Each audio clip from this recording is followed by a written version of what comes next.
Cinema Vikatan வீடியோக்களை உடனே பார்க்க உங்க யூடியூப் ஆப்ல இந்த பெல்லை கிளிக் பண்ணுங்க.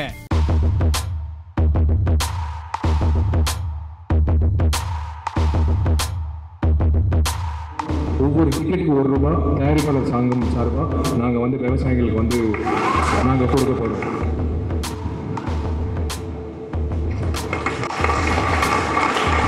தமிழ் திரைப்பட தயாரிப்பாளர் சங்கம் தேர்தல் முடிஞ்சு உங்களோட நம்பிக்கையால் ஒரு மாற்றம் வேண்டும் என்ற நம்பிக்கையால் நாங்கள்லாம் வந்து வெற்றி பெற்றோம். But that is just one days game. I am so happy. எனக்கு ரொம்ப ரொம்ப நன்றி தானு சார்லேருந்து, கேஆர் சார்லேருந்து, சிவா சார்லேருந்து அனைத்து நண்பர்கள் வந்து இங்கே வந்து வாழ்த்துருக்காங்கன்னா this shows that this producer council, this film industry, Tamil film industry is going to be united and the golden period of Tamil cinema is going to start from now. இன்னையிலிருந்து the golden period of Tamil cinema ஆரம்பிக்க போகுது. சரி, தயாரிப்பாளர்கள் மட்டும் இல்லாமல் என்ன பண்ணலாம், வேறு ஏதாவது இந்த இப்போ இருக்கிற பர்னிங் இஷ்யூ விவசாயிகளோட பிரச்சனைக்கு வெறும் ஆதரவு தெரிவிக்க கூடாது, ஏதாவது செய்யணும் அப்படின்னு யோசித்து ஒரு முடிவு எடுத்தோம். தயாரிப்பாளர் சங்கம் சார்பாக அந்த குறிப்பிட்ட தேதி, அது வெள்ளியாக இருக்கலாம், சனிக்கிழமையாக இருக்கலாம், ஒவ்வொரு டிக்கெட், அதாவது audience, number of audience through Tamil Nadu முழுக்க ஒவ்வொரு காட்சிக்கு வர்ற அந்த ஆடியன்ஸ், அதாவது ₹1, ஒவ்வொரு டிக்கெட்டுக்கு ₹1 தயாரிப்பாளர் சங்கம் சார்பாக நாங்கள் வந்து விவசாயிகளுக்கு வந்து நாங்கள் கொடுக்க போகிறோம்.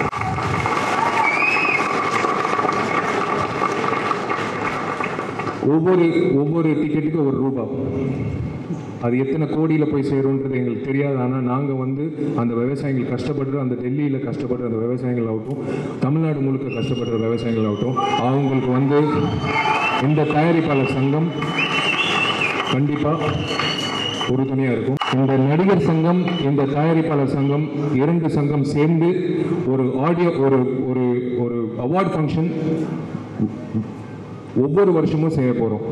அந்த அவார்ட் ஃபங்க்ஷன் வந்து it's going to be one of the best.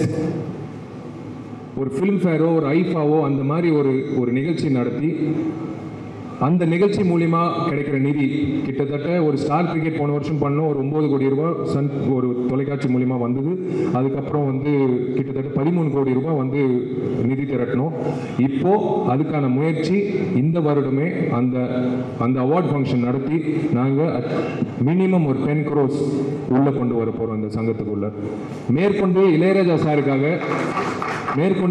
சாருக்காக ஒரு ட்ரிபியூட், ஒரு Indian film industry is going to give a tribute, not Tamil film industry alone, ஒரு இந்தியன் ஃபிலிம் இண்டஸ்ட்ரி. அந்த தலைப்பு இசையோம், பார்த்திபன் சார் தலைமையில் இசையோம் என்ற ஒரு நிகழ்ச்சி வந்து இந்தியன் ஃபிலிம் இண்டஸ்ட்ரி வந்து இளையராஜா சாருக்கு ஒரு ட்ரிபியூட் கொடுக்க போகிறோம். அந்த நிகழ்ச்சி மூலிமா கண்டிப்பாக மறுபடியும் நிதி கிடைக்கலாம். ஸோ எனக்கு தெரிஞ்சு இந்த வருடம் டிசம்பர் மாதம்குள்ளே இருக்கிற ஃபிக்ஸட் டெபாசிட் தொடாமல் நாங்கள் வந்து கிட்டத்தட்ட ஒரு ₹15 கோடி நாங்கள் வந்து சங்கத்துக்குள்ளே கொண்டு வர போகிறோம். இந்த விஷால் என்றவன் இவன் ஏன் வந்து இந்த போட்டியில் நிற்கணும், இவன் ஏன் வந்து 2 பதவி தாங்கிக்கணும், எதுக்கு வந்து சத்தியமாக நான் சொல்கிறேன், நான் ஒவ்வொரு வீடாக நான் நிறைய தயாரிப்பாளருக்கு போய் நீங்கள் நில்லுங்க தலைவருக்குன்னு தான் நான் கேட்டேன். நான் தலைவர் பதவிக்கு நிற்கணும்னு நான் முதல்ல ஆசையே படலை. ஆனால் சூழ்நிலைப்படி நான் வந்து நிற்க வேண்டிய அந்த கட்டாயம் நான் நின்னேன். ஆனால் நான் இன்றைக்கி நான் ஒவ்வொருத்தரும் இங்கே நான் இந்த பேச்சை முடிச்சுக்கிட்டு நான் ஒரே ஒரு விஷயம் உங்களுக்கு நான் சொல்கிறேன்.